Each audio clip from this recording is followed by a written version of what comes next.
Consulting and Kyriba. Let's move on to our webinar logistics before we get started. Today during the webinar, all attendees will be in a listen-only mode. If you have any questions during the course of the webinar, please go ahead and type them into the gray GoToWebinar box on the right-hand side of your screen. If you experience any technical issues during the course of the webinar, please contact the GoToWebinar support at 1-888-259-8414. Also, please know that this particular session does offer CTP accreditation, and you'll receive the approval letters in just a few days. We will also, upon recording today's webinar, we'll post both the webinar and the slides on the Kyriba website. Don't worry about trying to write that down because, again, you'll receive that information via email. Let's meet today's presenters for the webinar. Today, we are happy to have joining us Martha Grant, Senior Consultant from Actualize Consulting, and Jamie Crystal, Treasury Advisor from Kyriba. So let's take a look at today's agenda, and then we'll let the presenters get started. Today, we're going to cover what are Treasury policies, the key policies for corporates, policy maintenance and implementation, and leveraging technology to support your Treasury policies. With that, let's not waste any more time, and we'll get started, and I'll turn it over to our first presenter. Please begin. Thanks, Tracy. Appreciate it. Again, this is Martha Grant. I work with Actualize Consulting, which is a professional services firm. I help clients work with corporate treasury departments across a variety of different industries, improve treasury processes globally, allowing treasury to add value to the organization as a whole. I work with cash management across all the different treasury processes, including helping companies draft their treasury policies and also implement treasury technology. So hence the discussion we're having today. So, but without further ado, I'll get started and talk through, let's start with what are treasury policies? What are we talking about when we mean treasury policies? So we can go to the next slide, please.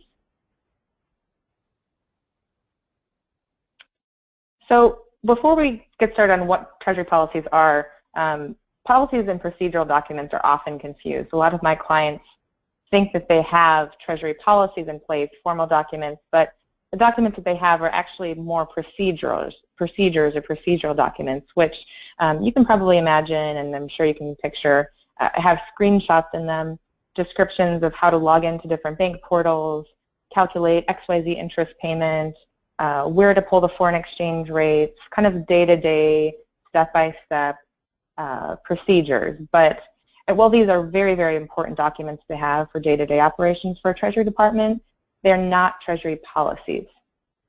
Next, please.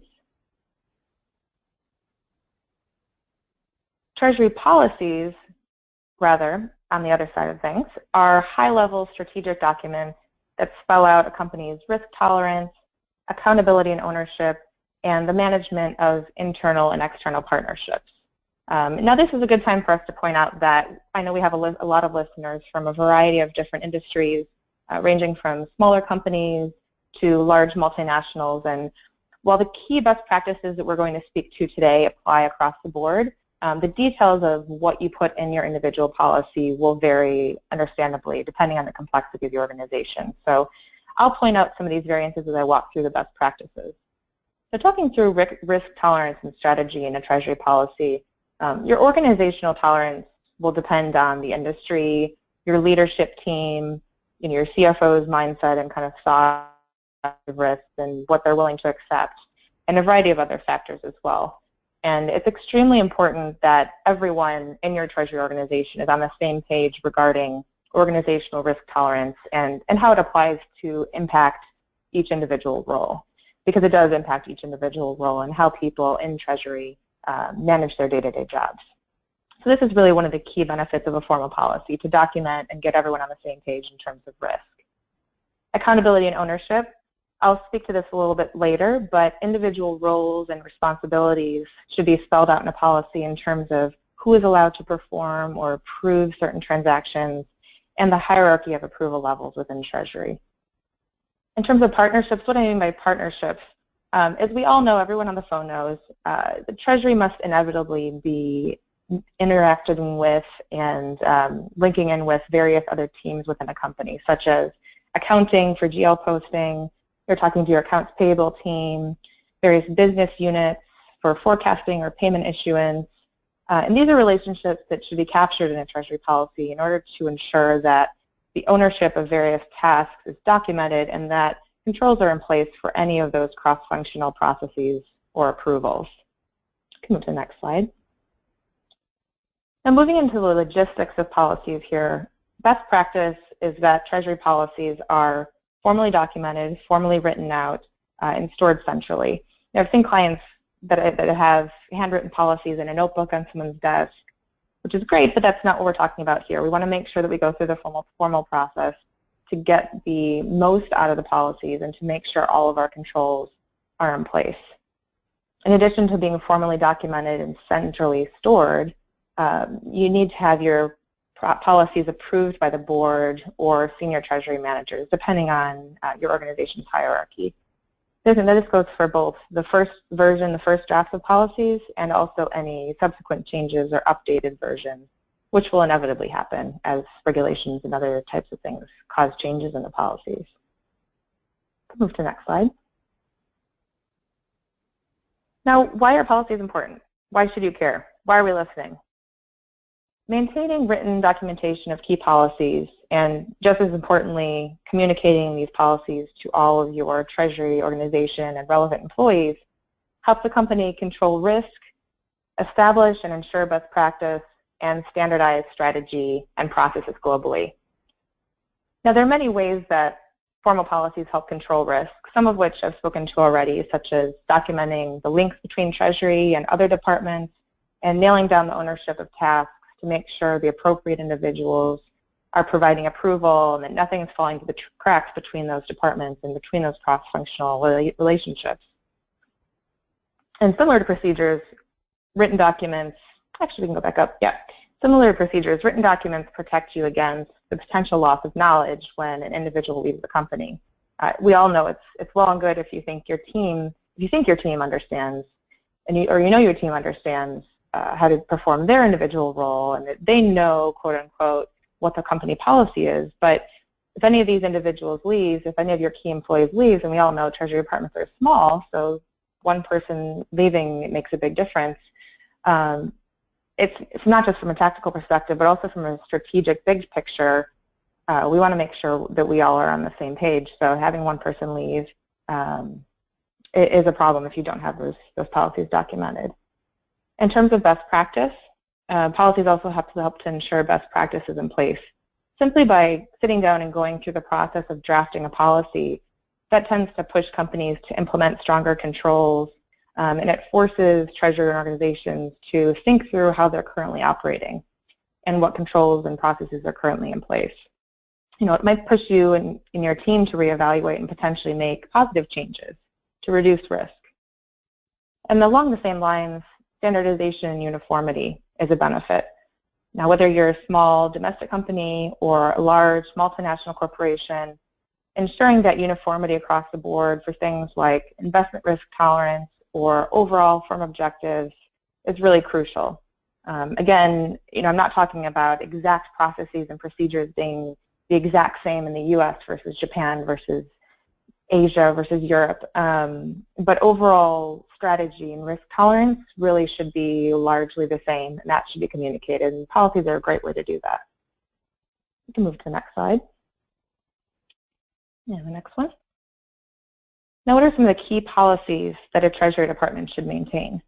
And as I've spoken to before, obviously the size and the type of organization will drive both the list of these core policies and also impact what's contained in a policy. But the standard best practice, I discussed, standard best practices we've talked to before will apply. And this is a list that obviously, as I said, will vary depending on the complexity of your organization, but it's a good list of core Treasury policies that we want to think through that if they're relevant to your organization. So bank account administration, the authorization, and these kind of policies, for the most part, Treasury policies, we're not going to have time to get into the details of what all should be contained today. And feel free to reach out to either Jamie or I for questions at another date. But you want to start out with scope of a policy. What does that certain policy entail?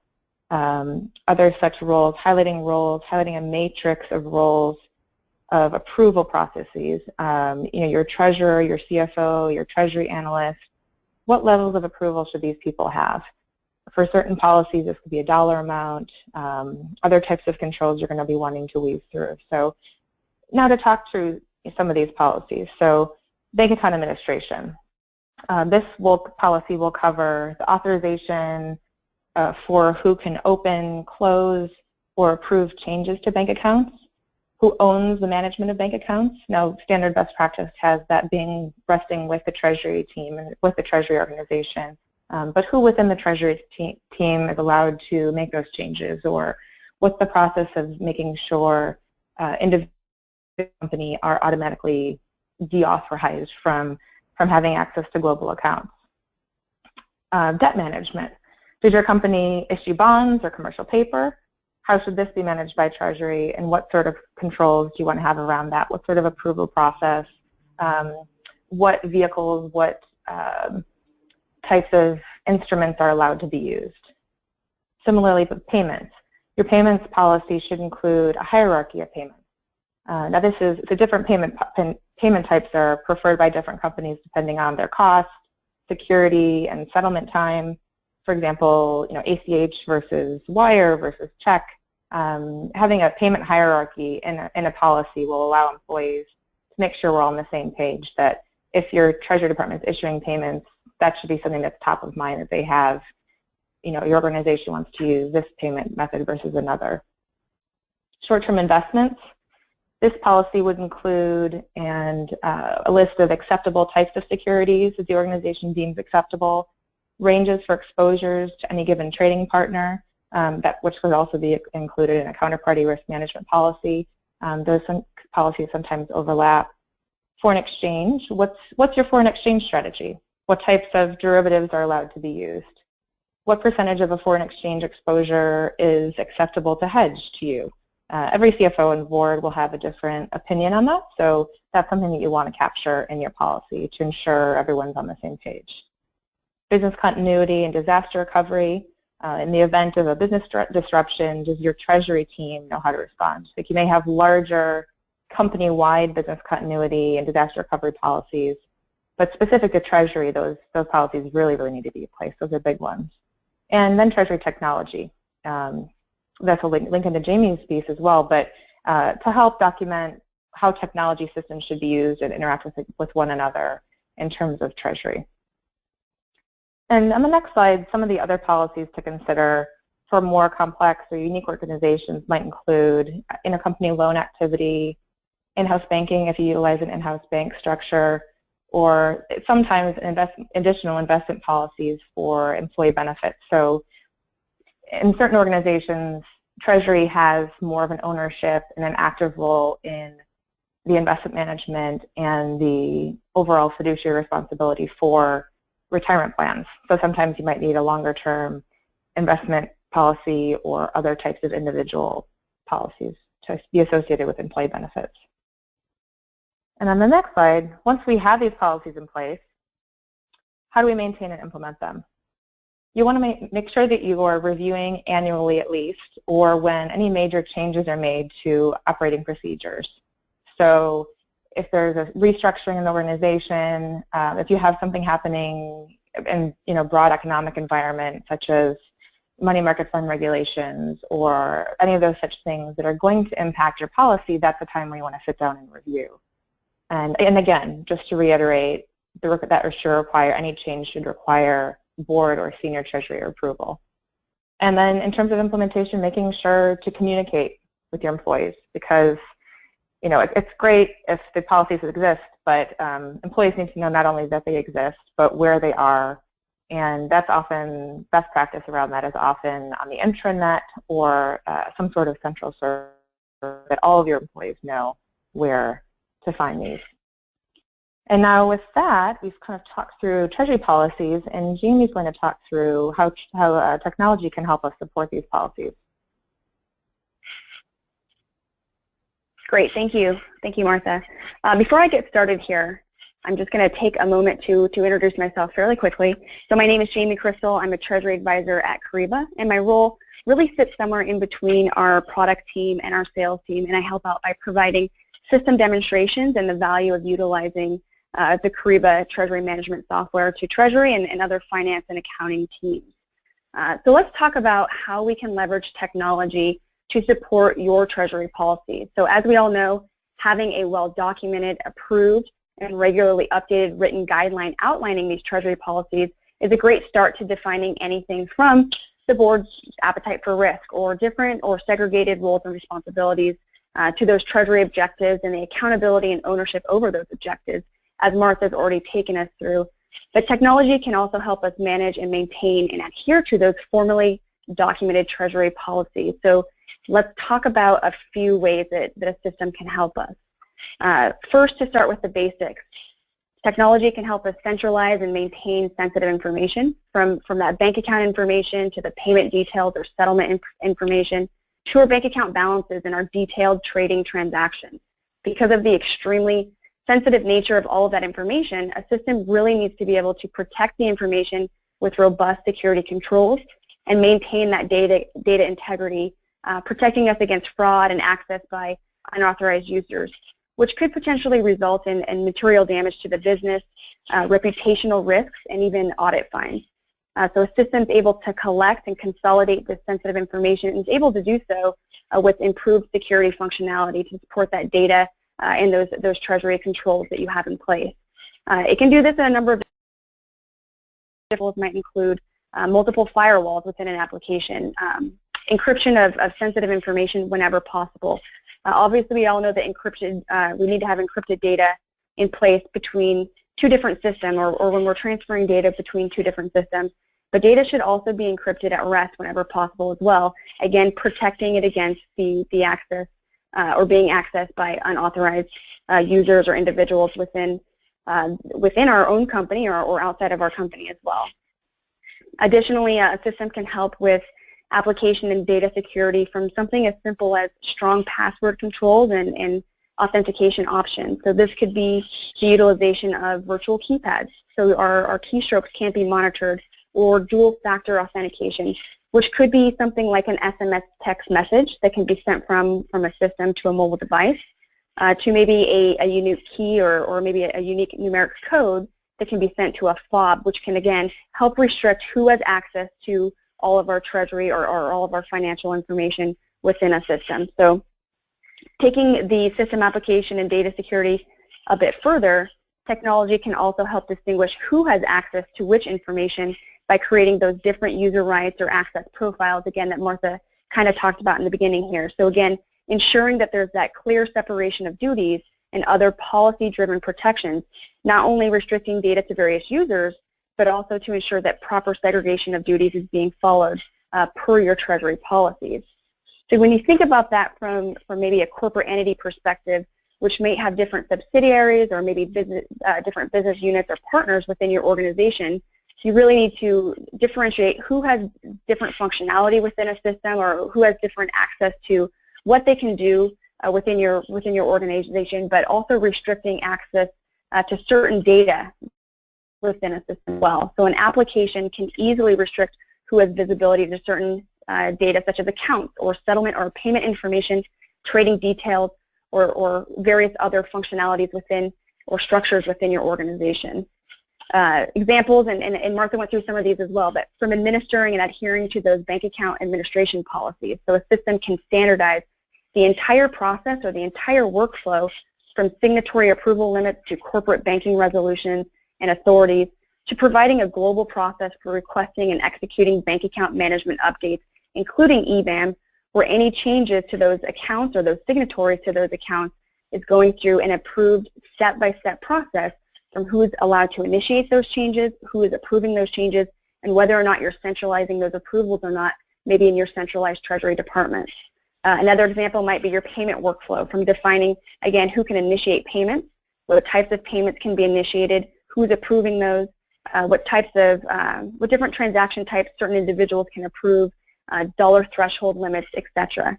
That end-to-end payment process, ensuring that your payment policy is being adhered to with the assistance of those robust controls of a system. The same can be said from a trading policy perspective, so both front office and back office as well.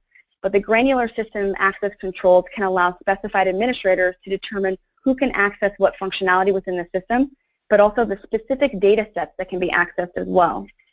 So technology is a great way to ensure your company, with all of its different users, its different roles and responsibilities, is consistently adhering to its policies. It's also important to remember that a system is able to document and represent a clear and complete global process for your entire organization. So these standardized workflows can be centralized and can be owned by your corporate treasury, ensuring that your centralized treasury team always has clear visibility into the process or the function of each individual business unit, subsidiary, entity, or even individual users within your organization. So within a system, you're able to document and navigate that workflow policy, setting out that step-by-step process in which each of your users is required to follow those approved steps per their access rights, their access profiles that we talked about a little bit earlier. And this can be as simple as the workflow that you see on my screen right now. So from bringing in your bank statements or your bank reporting to reconciling your daily transactions first thing in the morning to ensure that we know exactly what's hit our bank, and we're reconciling those against maybe projected or forecasted payments, receivables, or any other type of transaction that you might have, to reviewing your current day cash positioning before we allocate excess funds to maybe a trading policy or a capital allocation policy that we have in place. Those are just a few examples, but again, technology is allowing you to build that standard process, whether it's for your liquidity management, your accounting, payments, bank account management, your trading workflows from a mid or front or back office perspective, or any of the other treasury or finance workflows that you're completing on a daily basis. These workflows, coupled with our ability to offer those flexible and those very granular system access controls, help us ensure that, again, the segregation of duties is being adhered to, and also those internal controls are being followed from a policy perspective.